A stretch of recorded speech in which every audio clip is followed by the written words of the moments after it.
Добро утро, Кристина, и овој пат се вклучуваме од дворот на училиштето Киро Глигоров, основното училиште, за да дознаеме колку внимание се посветува во основните училишта на тема правата, но и обврските на децата. И токму овој ден, меѓународниот ден на детето, го посочивме да биде дел од таа тема со цел да дознаеме токму од децата, односно од основците, што е она што го учат на часовите, меѓутоа што е она што лично можеби нив има потребно во однос на правата и се она што значи да се биде задоволно и среќно дете.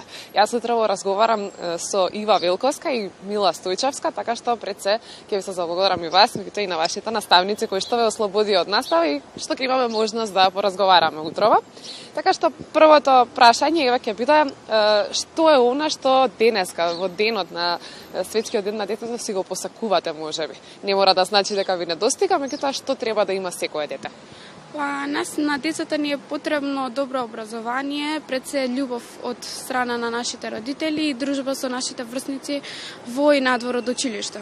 Што верувам дека сето тоа го имате, меѓутоа и Мила ќе дополни со она што можеби се нејзините. Јас сметам дека треба да сум безбедна во моето училиште и во мојот дом. Треба да имам и здравствена заштита. Секако тоа се веројатно и нештата кои што треба секој дете да ги има, веројатно веќе ги имате, меѓутоа за оние деца кои што го немаат тоа треба секако од дете за дете да постои поддршка. Верувам дека на часовите учите за правата на децата и дека тоа е нешто што понатака ве подготвува за да бидете спремни и за средното училиште и се останато што носи животот, па што е она што учите во однос на правата на децата, кои се вашите права.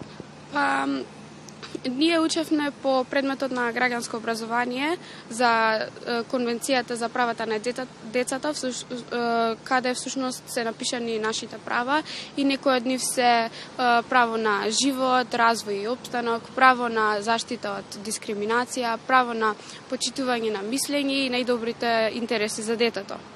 Секако каде се правата, таму се и обврските. Правата сите многу добро си ги знаеме, некогаш кај обврските знаеме малку да подлегнеме, меѓутоа Мила ќе ни кажеш ти кои се вашите обврски и на кој начин ги почитувате? Па нашите обврски се додиме на училиште, да ги почитуваме по старите, да пишуваме домашна задача и додиме на нашите воншколски активности. Секако дека е така. Ова спомена Ива дека го учите по часовите за граѓанско образование и сигурна сум дека и вашите соученици пројавуваат голем интерес на оваа тема. Меѓутоа, секако дека сите имаме право и да си го поминуваме слободното време на начин на кој што ние сакаме, па затоа ги споменавте и школските активности, воншколските активности, домашна и се што ви го исполнува денот. Колку слободно време ви останува и зашто го користите?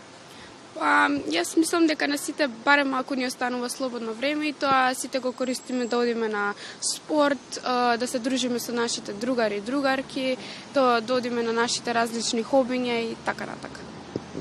Па јас моето слободно време го имам премногу и во тоа слободно време прилично многу спијам, бидејќи многу се изморувам во текот на денот, бидејќи во школата навистина е многу тешко тоа што го учиме и треба дома да го преработам целиот материјал за да го разберам и потоа единствено што ми останува е да спијам. И тоа си е лично твое право, ако секако си ги завршила врските на време. Ви благодарам многу и на двете, што утрово бевте дел од Македонија наутро и што можеби ќе мотивирате и други деца кои што во моментов не гледаат да ги знаат нивните права, да ги знаат нивните обврски, меѓутоа и паметно и корисно да го поминуваат нивното слободно време, а и како што спомнавте се она што е потребно да се зборува за светскиот ден на детето. Благодарам.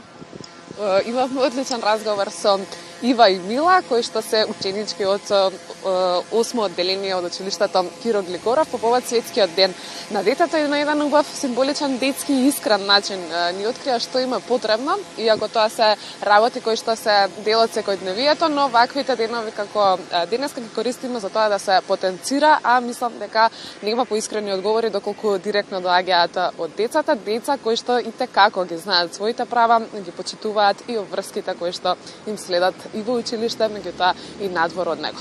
Тука нека да се одјавуваме, така што ова нека биде мотив и за останатите деца кои што можеби не гледаат или пак родителите да ги натераат да размислат дали знаат кои се нивните права и како да ги остваруваат обврските.